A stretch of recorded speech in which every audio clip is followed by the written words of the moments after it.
이 자리에 함께해 주신 민주당 소속의 지방의원님들, 대구에서까지 와주셨는데 감사드립니다. 그리고 오늘 기초 지방의회 회장님께서도 청주에서도 김해에서도 이렇게 와주셨습니다. 이 자리에 이분들이 이렇게 와서 함께 하신 이유는 딱 하나입니다. 경산시 의회 의장이 저지른 이 폭거가 그동안 우리가 쌓아왔던 민주주의의 기본을 흔드는 일이기 때문입니다.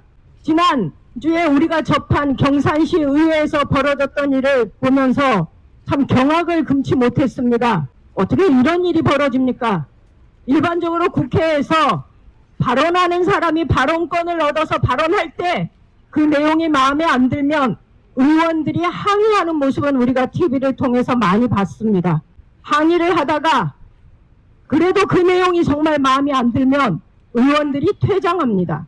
이렇게 해서 발언하는 사람의 권리를 보장해 주는 것이 지방의회뿐만이 아니라 국회에서도 기본적으로 갖춰진 규칙인 것입니다. 그런데 경산시 의회 의장은 의장이 나서서 지켜야 할 규칙을 스스로 짓밟았습니다.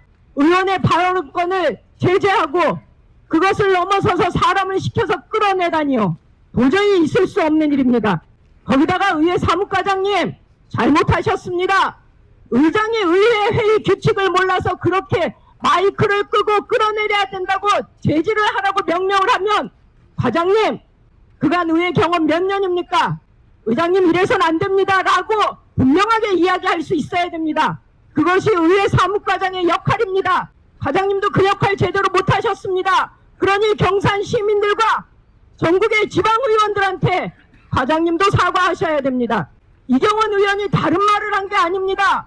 전 국민의 84%가 반대한다는 후쿠시마 오염수 방류 규탄에 대한 이야기였습니다.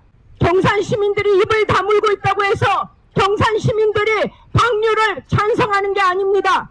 대한민국 국민 84%가 반대하고 있고 그 이야기를 의회에서 대변하겠다고 한 것인데 그것도 21년도에 불과 2년 전에 의장님이 대표 발의해서 채택했던 결의안을 다시 언급하는 자리였는데 부끄러우셨습니까? 쪽팔리셨습니까? 그래서 마이크 끄라고 지시한 겁니까? 마이크 끄라고 지시했는데 그것도 부족해서 사람을 시켜 끌어내린 겁니까? 당신이 가진 부끄러움이 마이크를 끈다고 가려지지 않습니다. 발언하는 이경원 의원을 끌어낸다고 해서 당신이 가진 쪽팔림이 가려지지 않습니다.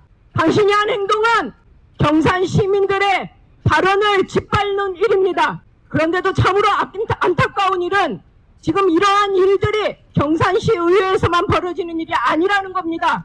지난주에 춘천시 의회에서도 이와 유사한 일이 벌어졌습니다. 지금 윤석열 정부는 후쿠시마 오염수 방류에 대해서 국민들의 분노가 끓고 있다는 것이 두려웠고 그것을 지방의회에서부터 입을 막아야 되겠다는 생각이었는지 벌써 줄 세우기를 시작합니다. 이런다고 해서 국민들의 눈이 가려지지 않고 귀가 막히지 않습니다. 이런다고 해서 국민들의 정서가 당신들이 주장하는 대로 후쿠시마 오염수 방류의 찬성으로 돌아서지 않습니다. 분명하게 기억하시기 바랍니다. 지금 이 자리에서 우리가 규탄하는 것은 당신 스스로 의회의 권위를 짓밟았고 당신은 이미 시민들이 선택한 의장으로서의 권위를 스스로 내려놓았다는 사실을 기억하시기 바랍니다. 그러니 당장 사과하고 이제 의장직에서 물러나야 할 것입니다. 그것이 경산 시민들의 요구이고 경산 시민들의 선택으로 당선된 이경원 의원을 비롯한 민주당을 통해서 의회의 목소리를 반영코자 했던 경산 시민들의 의지라는 것을 기억해 주시기 바랍니다. 당신의 사과가 이루어지기 전까지 당신의 사과가 시민들 앞에 밝혀지기 전까지 우리의 이 싸움은 멈추지 않을 것입니다. 우리 전국의 기초의회 의원들이 의회의 권위를 무너뜨린 당신을 끝까지 규탄할 것입니다.